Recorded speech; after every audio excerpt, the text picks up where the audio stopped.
This is the PRS Chleo Hermele Signature model, and it costs about $7,000. And this is the PRS Chleo SE Hermele Signature model, and it costs about $2,000. And in this video, we're going to compare and contrast both of these guitars.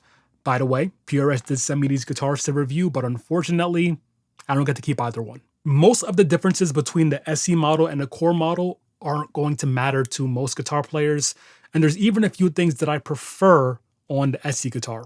So starting from the headstock, we see that we have the normal PRS design and PRS's branded normal tuners. These are not locking tuners, but they work just as well as any other PRS guitar's tuners. We of course have Chleo on our truss rod cover in our 8-bit video game style font, along with Paul Reed Smith and the SE logo at the top. So the core model has a lot of upgraded features when it comes to the headstock. Number one, we have PRS's locking tuners and they are finished in gold. And we also have the extra fancy Paul Reed Smith logo written in abalone cursive. So this looks absolutely stunning and it has PRS's most high-end parts. We do get the locking nut on both models since it has a two-way locking tremolo system. And as we move to the necks, I'm happy to say that these guitars are very, very similar. So the neck on this guitar is very unique when compared to other PRS guitars and when compared to PRS SE guitars. Usually when you buy a PRS guitar, you're getting a neck that feels like a variation of a standard C, and even their necks that are labeled thin are still fairly substantial. But in this case, we have a very thin neck. In fact, out of all of the PRS guitars I've tried, and I've tried a lot of them, I would say this is the first one that is fully in the 80s shred neck territory. So if you like a nice thin neck, then you will enjoy this for sure. I would say that it feels similar to a slightly thicker Ibanez Wizard neck or Eclipse U-shaped neck. So it's pretty thin, but there is a little bit of shoulder on the top and on the bottom, and I would say that it's a pretty comfortable neck overall. One thing that I really like about this neck is that it does have a nice satin finish, which I really love to see. PRS guitars tend to come with a gloss finish or a nitrocellulose finish on their more expensive guitars. I don't love either one, but I do really love the satin back on this guitar. So the neck shapes on both feel very similar, but I will say that the satin finish is actually a little bit different. I don't know the exact technical chemical differences between each satin finish, but they feel equally good. I don't really have a problem with either one. They just feel a little bit different. They both have nickel frets, even the $7,000 guitar, which, you know, I will prefer stainless steel on this guitar at least, but they both have nickel frets. And the fit and finish is honestly really great on both guitars. I mean, it's obviously great on this guitar, but it is pretty much flawless on this guitar as well. But one area that I do think that the core model is definitely better is the inlays. I don't know what it is because the Dragon inlays are exactly the same on both guitars, but the Dragons on the core model with the abalone just pop a little bit more to me. They stand out more, they look a little bit more refined just because of the way that the abalone looks on top of the ebony fretboard here. So I do like the look of these inlays a lot more than the SE version. So as you can see, the neck is maple, and then on the front we have a mahogany board. And something else that's very unique about this guitar is that we have a 20-inch radius, so this neck feels really, really flat in the best way possible. I went on a very long discussion about neck radii when I discussed this guitar back here, so I won't do the same thing again. But I will just say, if you're someone who is not a shredder, like myself, and you are worried that a flatter radius is not going to feel comfortable for you, I would say to give it a try. A flatter fretboard radius is not necessarily reserved for shredders. It feels extra comfortable for just about any style of play, at least in my experience. And now this is the second PRS guitar that has a 20-inch radius, the other being the Mark Holcomb signature model. But the neck on the Mark Holcomb, the core model, and the SE is definitely a lot thicker than this neck. We also have a 1 12/16 nut width, which is slightly larger than your standard electric guitar. And my feelings about the flatness of the radius are mirrored in the nut width itself. Having a wider nut does help if you're a shredder because if you have larger hands, you're less likely to make certain types of mistakes. But if you also like fingerstyle playing, then this wider nut width is actually going to be very comfortable, even though this may not look like a fingerstyle guitar, so to speak. And I feel the need to mention that because, again, people often associate certain guitar bodies or certain types of hardware with one particular genre of music, but that doesn't need to be the case. If you like the way that a shred guitar feels and looks, there's no reason you can't play other genres of music on it. And you'll see what I mean later when we talk about how versatile these pickups are. Now, of course, the core model has a set neck and the SE version has a bolt-on neck. In terms of high fret access, they are both equally good. As you can see, they're sculpting on both upper horns and they're sculpting on the rear of both of the backs as well. So we don't have any major differences in terms of high fret access. I will say that I personally find the set neck slightly more comfortable, but you know, that's just my personal opinion. And now we're on to the body, which I have to say looks fantastic. It looks super cool and stunning, but it's also extremely comfortable. So we'll actually start from the back this time. We have a really big belly cut and lots of sculpting in the back of the guitar as well. So when you place it against your body, it rests very comfortably. And then when we turn the guitar to the front, there is a really nice forearm bevel and a good amount of carving. So when the guitar is against your body, your right arm is also really comfortable as you navigate the strings. Now, if you're used to some other modern guitars that have a really extreme forearm bevel, this actually doesn't have that. Again, it is extremely comfortable, but it's not as dramatic as some of the other shreddy guitars nowadays. So when we compare the two bodies, it's quite obvious that these are very similar guitars. However, when you have both guitars in your hands, they do feel very, very different in terms of the body.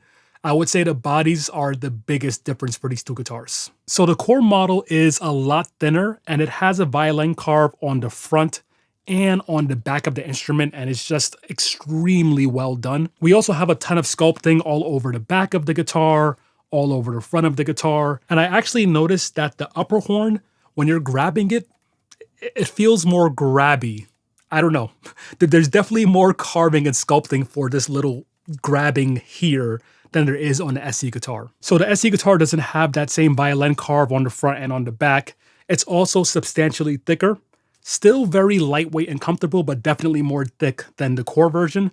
And also the horn. The front part here is sculpted a bit more on the core model, which makes it more comfortable to grab. Another huge difference is definitely going to be the output jack. I actually prefer this output jack to the core version because I find that the core version gets to be a bit frustrating when you're plugging it in. I said this in a full review for the core model, but every time you plug in the jack, you kind of have to turn it sideways and hold it and look in and line it up perfectly.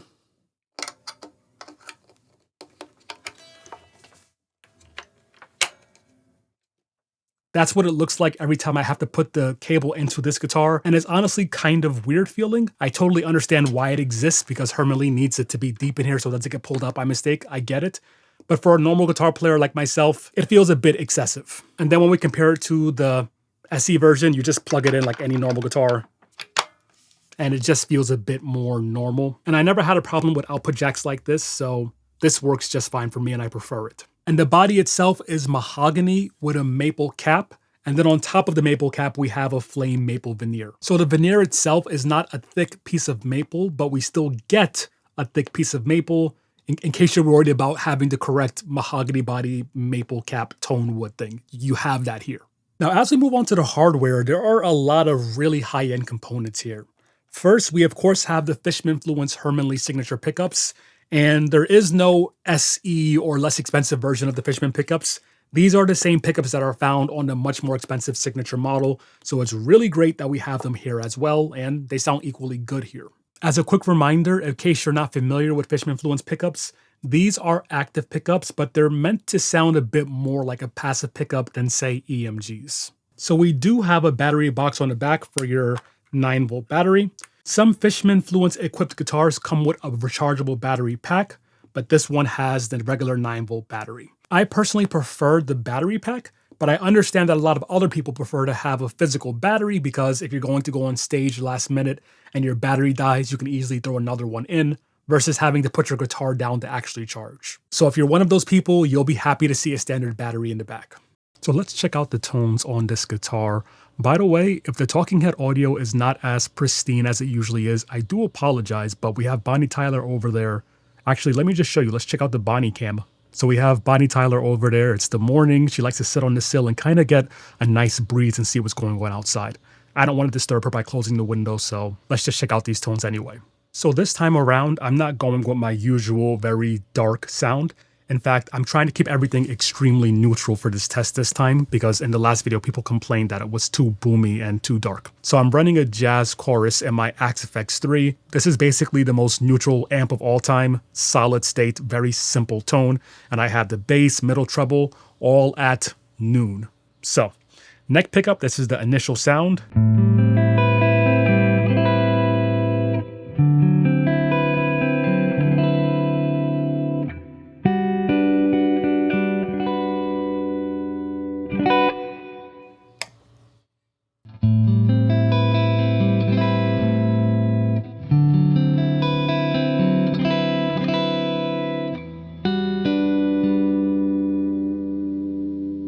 So a huge difference there between the neck pickup by itself and then the neck pickup split.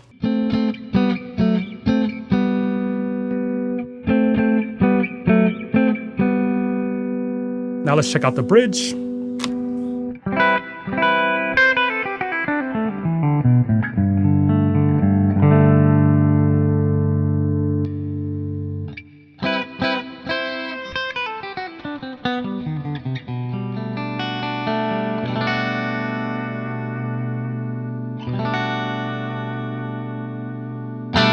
So now we'll try some Stratty-esque tones. I'm just going to move through the middle three positions, starting from the bridge single coil plus the middle single coil, and then moving eventually to the neck single coil plus the middle single coil. So let's begin. Bonnie's leaving, so I guess we could turn off the Bonnie cam now.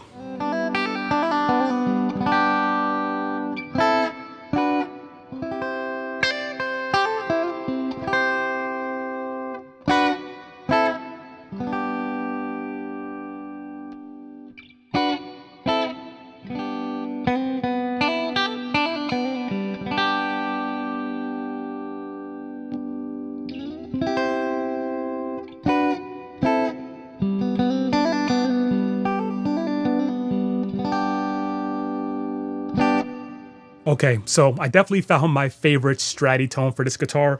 It's the position 4. So we have the neck pickup single coil mode plus the middle pickup. I think it sounds like a really, really convincing Strat tone.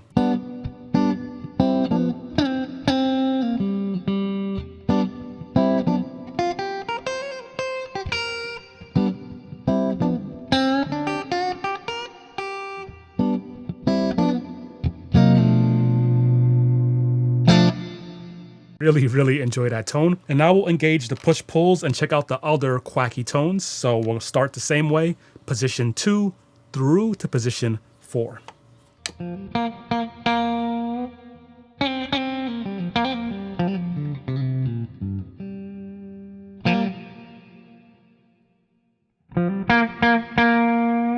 Oh yeah, so this one is actually now the neck pickup plus the bridge pickup. So it's going to be hotter than the other position 3 tone.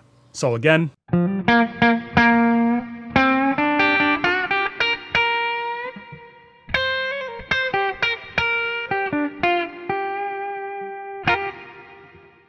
Now I'll go just to the single coil mode. Huge difference.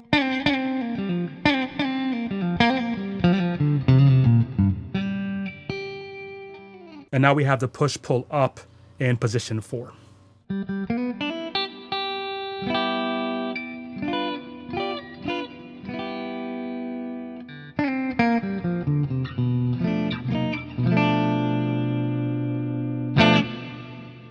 So interestingly enough, when I tried these exact same pickups in the core model version of this guitar, I actually didn't like the Stratty type tones as much as I do in this guitar.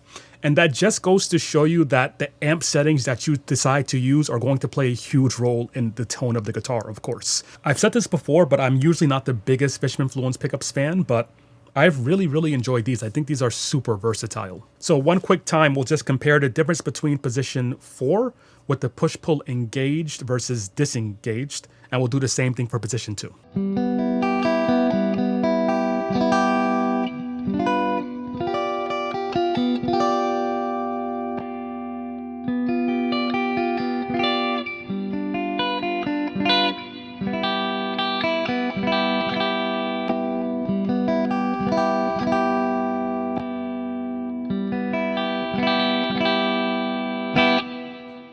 So yeah, push-pull up, definitely even more thin than push-pull down.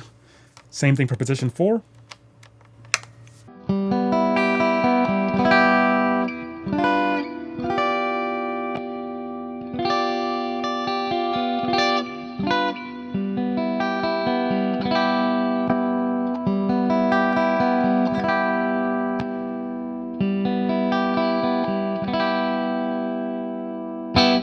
We have similar tremolos, but they're slightly different. So this is the Godo style Floyd Rose guitar, and this is the Floyd Rose 1000 series. They both feel really good and high quality to me, but they are technically speaking different bridges. And another big difference is that the core model comes with the stabilizers in the guitar already. I wouldn't use the stabilizer, so that doesn't matter to me, but the SE version does not have the stabilizers at all. The one complaint that I have with this guitar is actually the PRS SE gig bag. Don't get me wrong, it's definitely a good gig bag. It works just fine and it holds your guitar securely as you would expect. But as these guitars get more and more expensive, I would like a gig bag that is a little bit thicker, a little bit more substantial, and maybe a little bit more protective as well. Because now these guitars are not just $600, they're $1,000, $1,500, $2,000. And if we're going to have guitars that are now high-end in the SE line, I would like a gig bag that's just a little bit better. So hopefully we can see a redesigned PRS gig bag in the future.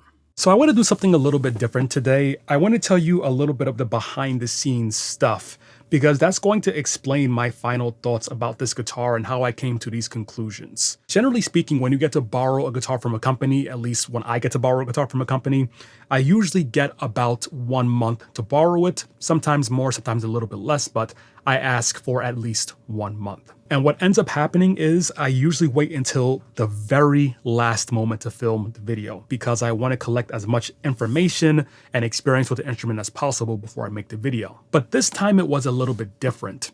I had the core model Chleo for a substantial amount of time, for almost 2 months, and I had this one for 1 month. Now, the other big difference with how I filmed this video is instead of waiting until the very last minute to shoot the video you're watching right now, I filmed the majority of the video 2 weeks after trying the guitar. And I noticed something interesting. Number one, the moment I finished making the Chleo video, the core model version, I basically have not touched that guitar at all. In fact, it's just been sitting back here in this protected case. However, when I finished filming this video 2 weeks ago, this guitar remained out on the stand, and I have been drawn to playing it all the time. And I'm not exactly sure why this is. It might just be that I'm less afraid of damaging this guitar because it's not $7,000. It might be because something inside of me enjoys this more for whatever the reason. I honestly don't know, but I do know that I think about playing this guitar all the time and I've played it a lot, and I don't have the same urge to play the core model for whatever the reason. I still do believe that the core model has way more attention to detail, way more little fancy features and carving and all of that stuff. So the quality is definitely higher on the core model, but I want to play this guitar more. And I do feel a bigger connection to this guitar. And since I have now released the main Chleo video and I've got a lot of comments and questions about some different things about it, I'm going to answer some of those questions as well. One of the common questions was, isn't this just the same thing as like an Ernie Ball Majesty guitar? And I would say definitely not. I don't love the Majesty guitar. I find that Ernie Ball necks are a little bit too small for me personally, even though I know a lot of people enjoy them. So the Majesty already has a pretty flat radius. I think it's like 16 or 17 inches, but this 20 inches feels very different. And also the nut width is much wider. So I find this guitar more comfortable for me personally. And another guitar that people asked a lot of questions about is the Ibanez S series. And that makes a lot of sense because Herman Li used to play basically a modified S series guitar. This one definitely feels very different when compared to that as well. The S series usually has a much thinner neck, and they also feel a little bit more neck heavy than this guitar does. Not in a neck dive way, but it just feels like the neck is slightly longer or bigger, if that makes sense. Yes, I can measure the nut width for you and I can tell you the radius based on the specs, but it's really hard to describe some of these other details. For example, for a lot of guitars, the measurement of the width at the nut versus fret 7 versus fret 12 is all going to be a little bit different. And every company does that a little bit different. And all of that plays into how the guitar ultimately feels. So I'm not going to say that this guitar is objectively better than the Majesty or an Ibanez S series. That's not what I'm trying to say at all. I'm just saying for my hands and the way that I like to play, out of all of those guitars, plus the core model, I just like this one the most, for whatever the reason. Another comment that I got was that just like the John Mayer signature guitar, which is basically PRS's version of a Strat, this is PRS's version of an S series or PRS's version of a Majesty. But I do think that when I compare the Silver Sky to a regular Strat, they both feel almost exactly like Strats to me. But this does not feel like a Majesty or an S series guitar to me. This feels like something a bit different and a bit more comfortable for the way that I like to play. As of making this video, I have not reviewed an Ibanez RG for the channel or an Ibanez S series or an Ernie Ball guitar at all. And that's not because they don't make great guitars, they absolutely do. But I never found that those series fit my playing and my hands well. So as much as I love the look of those styles of instruments, I never really found one that fit me personally. I feel that this one actually fits my hands well. And then in terms of price, this fits right along the Ibanez Prestige line. They have some guitars that have DiMarzio pickups, other ones have Fishman Fluence pickups, some have locking tremolos as well. So it's definitely comparable there. This one is slightly less expensive than the Prestige line, but this one also has nickel frets instead of stainless steel frets, which comes in the Ibanez Prestige line. There is some give and take depending on which one you want to get. I don't think that this guitar for everyone is going to be better than every other shreddy type guitar around $2,000. But I do think that this offers something that is unique and different when compared to Ibanez and Schecter and Charvel and Ernie Ball. So this is a great addition to the whole guitar line. But as always, I recommend that you go and try them all yourself to see what's going to fit your hands or your playing personally. But as of making this video, and I'll just remind you, I don't get to keep this guitar, and I was not paid to make this video. But as of making this video, at least for my style and my hands and me, my own personal preferences, I like this more than the Ibanez S series. I like it way more than the Majesty. The Majesty never really fit my hands, and I think it's an awesome guitar. If I was looking to add a shreddy-inspired guitar to my collection, I would choose this one. That does not mean you should pick this guitar, but it does mean the next time you go out to buy an Ibanez or a Schecter or a Charvel or an Ernie Ball and you want this type of design, definitely try this one alongside those and see if this fits you. By the way, if you're a normal adult with a busy life, a busy schedule, but you still want to get better at guitar, definitely check out the first link below for my guitar community. I help you figure out exactly how to reach your goals. There's a massive library of lessons that are organized in a very clear, straightforward path. We also do weekly live Q&As, and I'm in the community every single day answering questions if you can't come to a live session. And there's a 7-day free trial, so you can check it out risk-free. Again, first link below.